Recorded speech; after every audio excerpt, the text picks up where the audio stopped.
Guys, deluded, I'm back again. Now, one thing that's annoyed me, or it doesn't annoy me, when you hear a lot of the pundits, the typical ones, I don't want to name drop people, but the typical ones that were playing in the 80s and 70s and there beyond, or managers that were playing them times there, they're not right in the sense of when they criticize young players or players of today of social media and caring about clothes and haircuts and all of these things that they say.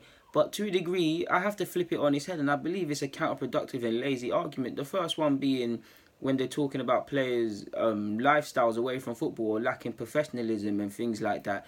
It's nonsense. In the same way, this is part of the game now. Being on social media is part of the game. I'm not advocating consistently being on it. Some people could tone it down, like Mendy away from it, for example, even though he's funny.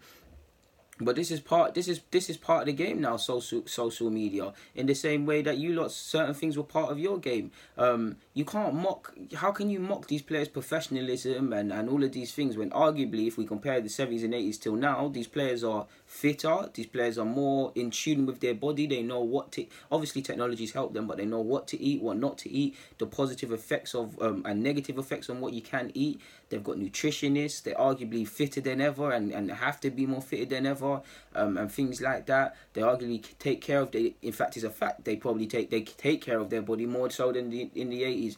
So because they're on social media and doing commercial deals and getting haircuts, not that people in the 70s and 80s never had long hair and jerry curls and certain hairstyles, I know, it's a counterproductive argument, especially when they talk about professionalism. Like, again, it was part of the culture, so I won't mock it. But where do you think what do you think happened after Arsenal used to win 1-0? You players used to go drink in the changing rooms with each other, chilling off. Some of you would smoke cigs and that, chilling off, and then you'd go to the pub and do the same thing. In fact, some of you would be in the pub and whatnot until the early hours of the morning when you had training or a match.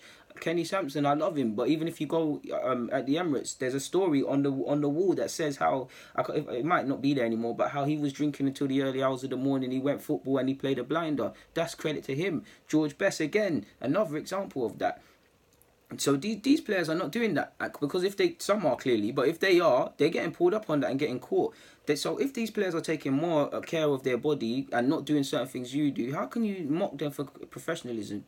And they get at the rivalry thing as well. Rivalries are dead in football now. There's no way around it. In the sense of course, it's not dead. If you're an Arsenal fan and you're a Spurs fan, you hate each other. You want both teams to suffer uncontrollably. But go back 10 or back to the 80s and 70s, it was probably more, we don't fuck with you, we don't talk to you. You play for Spurs and you play for Arsenal. Now, you probably see Dele and Iwobi and Bellerin and all these other players, especially the ones that play for England, they're spudding each other and handshaking each other and messing around. When they're playing on the pitch, it's a different matter. You look at United and City. Sterling, arguably by logic of City being the most competitive I've ever seen City and stuff like that. Because when I was coming up, City were nobody's, no disrespect, we're nobody's now. But they should arguably, Rashford and Sterling, for example, should hate each other's guts. They're very friendly with each other. But on the pitch, they're undoubtedly going to do the best they can to win. Social media antics, again, commercial responsibilities are part of the game. Do you not expect these players to do this?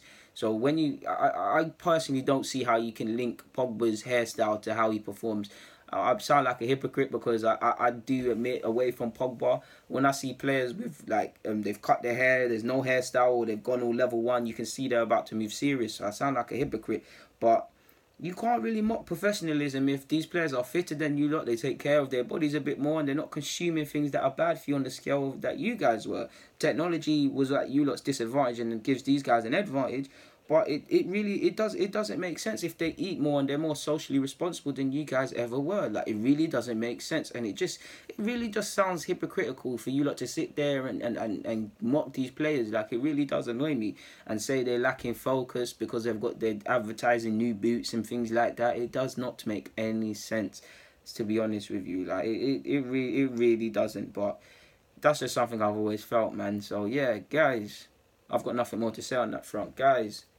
Deluded. Get in the comments, subscribe, and do the rest if you wish. I'm out.